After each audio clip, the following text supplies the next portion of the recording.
My friends, the responses that I get from these videos and the blogs are very disturbing. The trend is towards depression, a movement away from patriotism.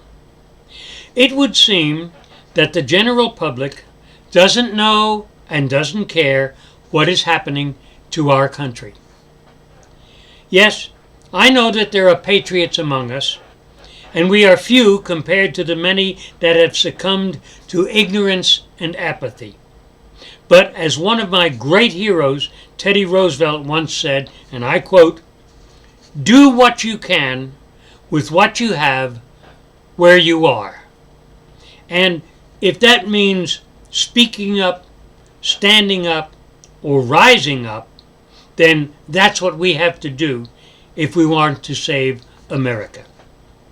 If you have paid attention to what's going on in the world, then you know that we, the United States, are a prime target for the bad guys, and they go by a variety of names. So to name this one or that group is just a wasted effort. Know this then, as a free people, once the beacon of freedom throughout the world, people came here to be Americans. They assimilated and they prospered and were accepted. Members of a cult that believes in complete domination of the world will never accept the true meaning of freedom. They will never accept that anything other than their brand of peace, which is a complete submission or death, is acceptable. In our short but wonderful history, we have stumbled, made mistakes, and corrected them. We have defeated powerful enemies and made them our friends. We have given the world a glimpse of what a free society can look like. This way of life, which we call the American dream or the American experience, should not be allowed to die. Old-timers, like me, remember things that we took pleasure in and probably will never see again. And perhaps that's a good thing, but I could be wrong about that. My generation is the last direct link to World War II. And I keep pointing that out because back then, America was America.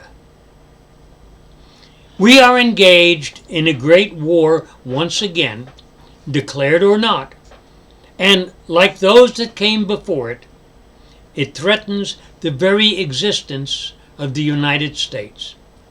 We cannot allow people here in this country to threaten us. We cannot allow people in this country to train to kill us. We cannot allow people in this country to destroy that dream, that experience. We've worked very hard to accomplish what we have in a short time. There are countries around the world that are hard-pressed to accomplish what we have. There are countries around the world that are centuries older than us, but are not anywhere near us in progress. A free society prospers. A dictatorship does not. We must have a strong America regardless of who is in power. Our national interests go beyond the political party. A Latin phrase that expresses it quite well is non sibi sed patria, which means not self, but country. You have to put the country before the party. Political parties come and go in the overall scheme of things, but the country goes on, or should. If you put your effort into making one or the other party the one in power, you will get what they want, not what you want or deserve. Remember that. So many Americans are not familiar with the documents by which we live that it's a disgrace. Public or government education has changed so much over the years since I went to school that it's hardly recognizable. If government or civics is taught at all, it's so brief as to be missed if you blink your eyes.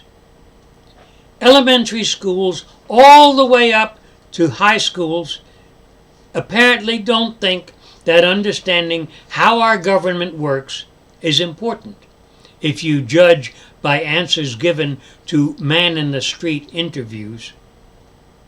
We, as a country, are falling down the scale in things in which we used to excel.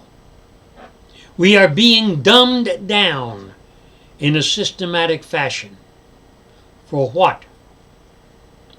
Is there an urban warfare situation in the offing? My gut feeling is that it's coming. I don't know where or when it will start, or who the adversaries will be. But it's coming. Of that I'm pretty sure. Should we be preparing for it? Yes, I think so. It is better to be prepared for something and not need it than need it and not have it. Let me leave you with this thought then, and I quote, "When a man is denied the right to live the life he believes in, he has no choice but to become an outlaw." That's from Nelson Mandela.